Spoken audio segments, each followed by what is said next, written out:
Good morning, everybody. Today is Sunday, March the 18th, 2018. It's about 11 o'clock in the morning. And today we're going to be starting a new series on this channel.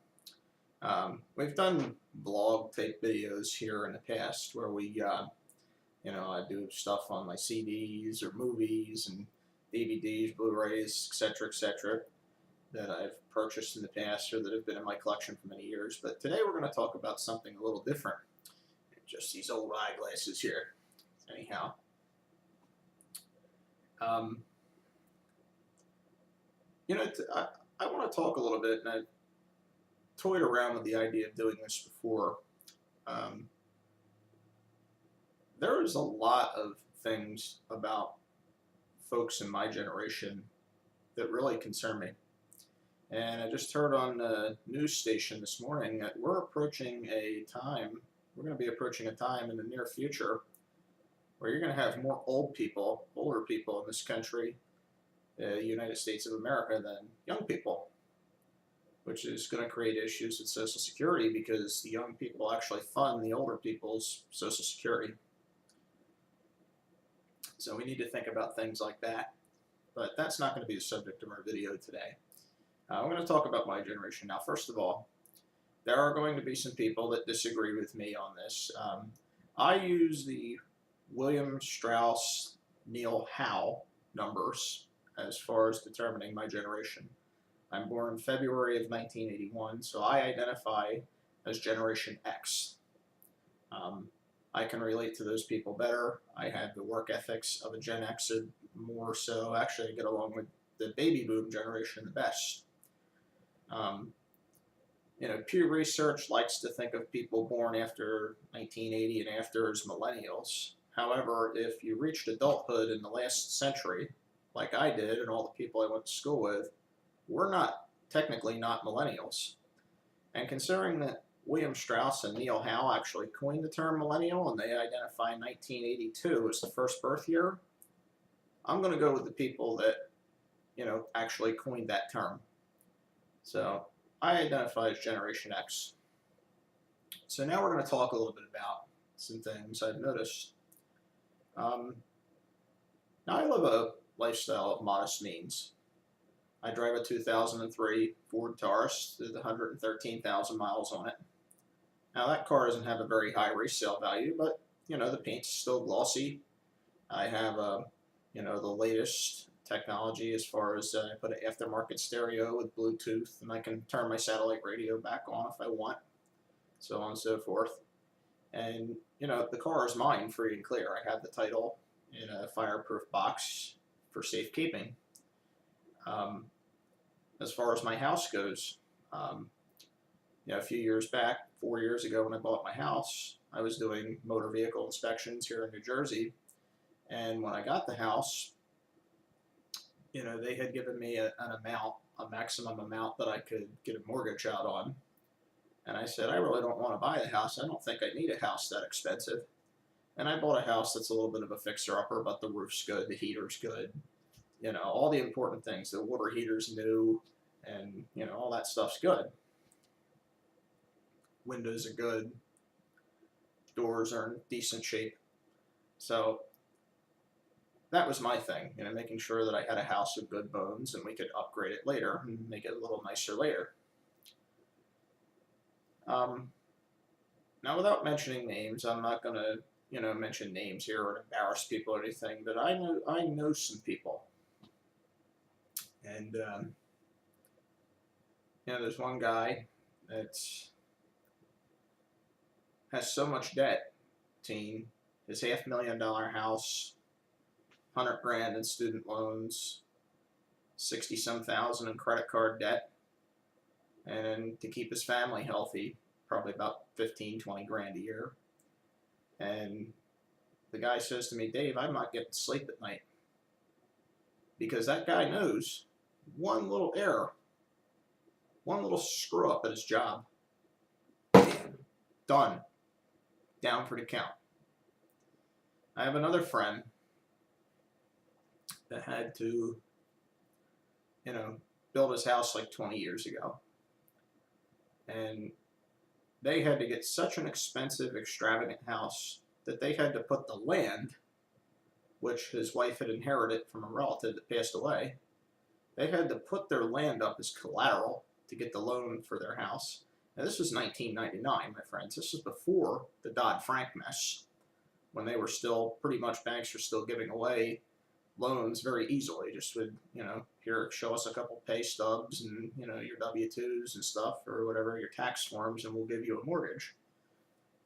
So, and that guy called me up crying a few years back. Oh, we just had to do a bankruptcy, and I forget which chapter it was, but it was the one because he had 2 mortgages on the house, where they basically allowed you to get rid of the second mortgage, and I think he had to pay it back a little bit or something or whatever.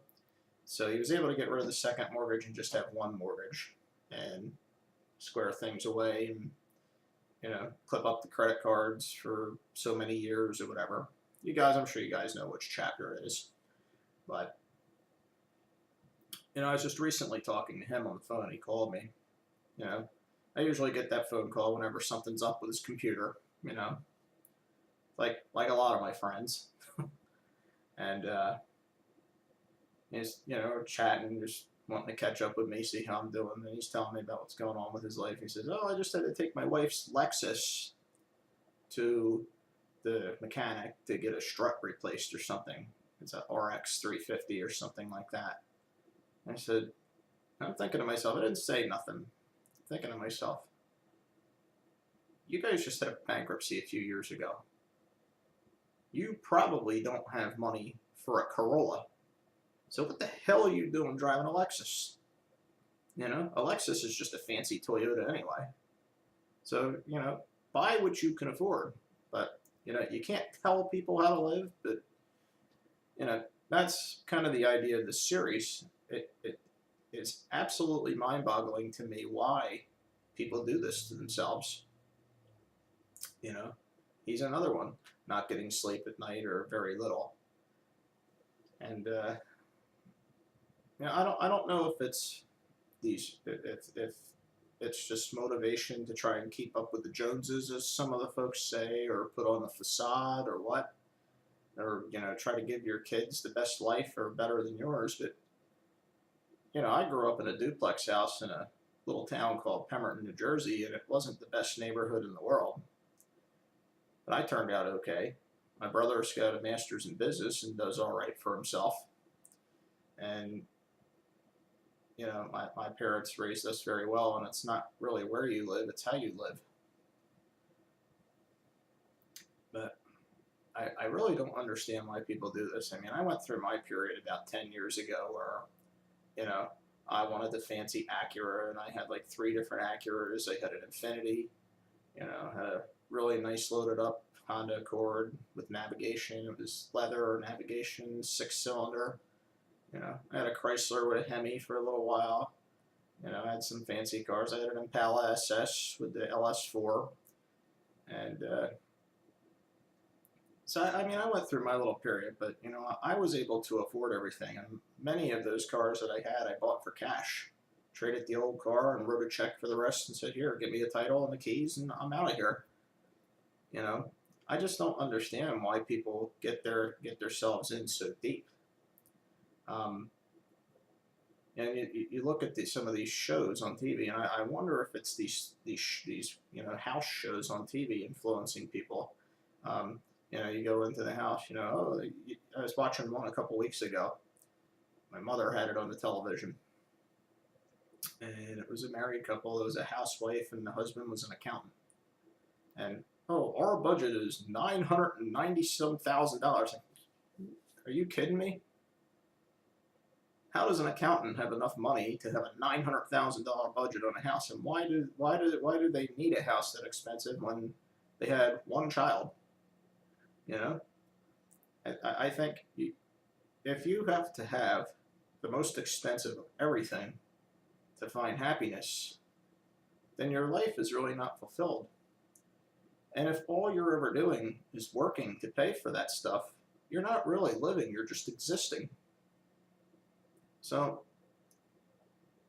that's kind of the moral of the story here. I mean, I live a modest lifestyle, try to have good cash flow every month and keep decent amount of money in the bank, so that if something comes up, I can take care of myself. And I bought my house knowing that, you know what, tomorrow isn't always promised. You could lose that job tomorrow. So I wanted a house that I could afford on a rock bottom salary if I lost my inspection station job, which I did. And let's say, you know what, the only job available was a minimum wage job at a convenience store.